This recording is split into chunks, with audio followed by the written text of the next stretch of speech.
Running is the most prevalent sport in the country. Born to Run comes along and introduces this concept that maybe we've been doing it wrong this whole time. McDougall's book came out and everybody went crazy talking about barefoot running.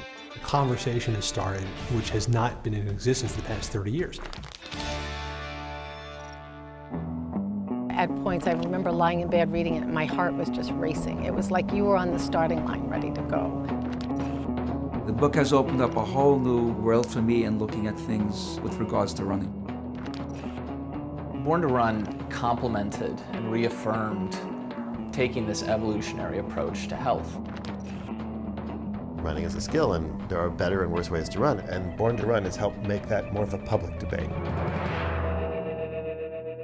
Born to Run is this bizarre adventure story that takes place down in the Copper Canyons of Mexico, where there is this lost tribe, the Tarahumara, who run these fantastic distances, 200 miles at a time. And the book is really centered on this one-of-a-kind race that took place, pitting this bizarre group of American ultra runners against the Tarahumara.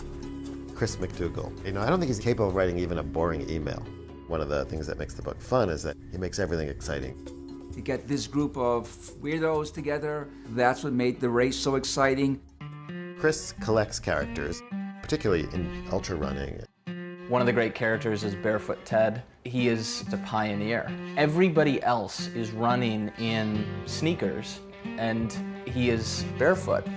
They're not your average sort of Joe or James. It's just a bunch of lunatics who love running, going up against an indigenous tribe of people that are born to run. The Tarahumara have lived in seclusion since the 1600s.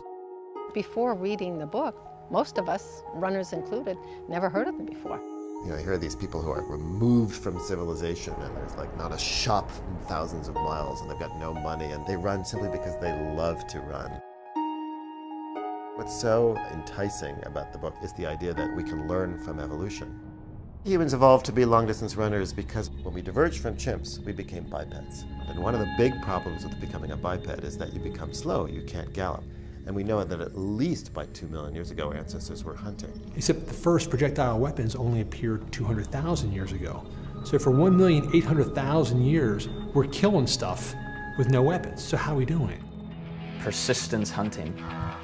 Most mammals can't cool down as well when running as humans. A group of runners will run down an animal. And the animal, of course, will run faster than the human can, but the humans will track it and then chase it again. You keep doing that over and over again, its core body temperature is going to go up and up and up and up, and eventually it gets heat stroke and the animal dies. There is this sort of aha moment that humans are designed to run. For most of human existence, we got by just fine with almost nothing on our feet. But then we started to try to re-engineer the foot. We created running shoes, and cushioned, engineered, structured running shoes are the worst thing which has ever made contact with the human foot. Before, you couldn't run and land on your heel. It was just too painful. Now you're constantly banging down on that heel. One of the advantages of running barefoot is that it forces you to run a bit more as we were designed to run. The first thing you're going to do is get right up on your forefoot, and you're going to bend and flex your ankles and your knees, and you're naturally going to absorb the shock instead of having hit all those joints up your leg. I don't think everybody could do that. I myself have a flat foot. I know if I try to do that, I just rip my knee right out of its socket. You really have to have the right musculature, the right articulation of your bones to do this kind of thing. We're so used to the world today as it is, we think it's normal to wear shoes, and we think it's abnormal to go barefoot, which is really preposterous if you think about it. As an evolutionary biologist, I can tell you shoes are the fad, and that barefoot running is the natural, normal state of running. What I found so shocking was that there wasn't a single scientific study that showed that modern running shoes reduce injury. People I know that had given up running, they just weren't able to run with back injuries and knee injuries, took up barefoot running and are running like the wind. I gotta tell you the truth, the only controversy comes from podiatrists. From a podiatry perspective, we really do walk a certain way, and we call that the heel-to-toe phase of gait.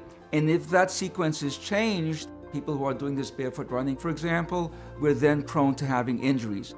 The running injury rate hasn't changed in 30 years because the shoes don't work. No, there are people with lousy feet, myself included, and if I did not have a really supportive running shoe, I probably couldn't even do the kind of exercise they want to do.